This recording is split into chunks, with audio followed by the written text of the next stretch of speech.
गांव के किनारे एक पुराना टेढ़ा मेढ़ा केले का पेड़ खड़ा था। इसकी पत्तियां समय की मार से थकी हुई हल्की हवा में सरसराती थीं। पेड़ की छाया में एक छोटा सा गोल फल पका हुआ लटका था, लेकिन ये कोई साधारण केला नहीं था। इसने कई रहस्य देखे थे, कई फुसफुसाहटें सुनी थीं और कहीं अनकहे सचों का बोझ उठाया था। गांव वाले सरल और दयालु अक्सर इसकी छाया में इकट्ठा होते थे, अपनी खुशियों को और दुखों को बांटा करते थे।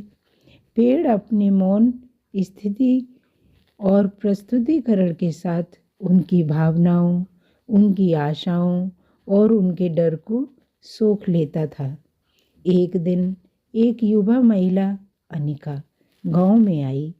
वह एक शहर की लड़की थी, शहरी जीवन के शोर शराबे की आदी थी, लेकिन गांव की शांति और केले के पेड़ की शांति की उपस्थिति ने उसे अपनी ओर खींच लिया। वह घंटों पेड़ की छाया में बैठी रहती, खोई रहती और खोए हुए विचारों में।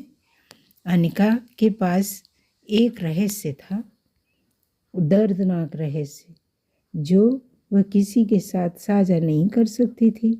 उसे पेड़ के साथ एक गहरा संबंध महसूस हुआ, जैसे कि वह उसके अनकहे दर्द को समझ रहा हो।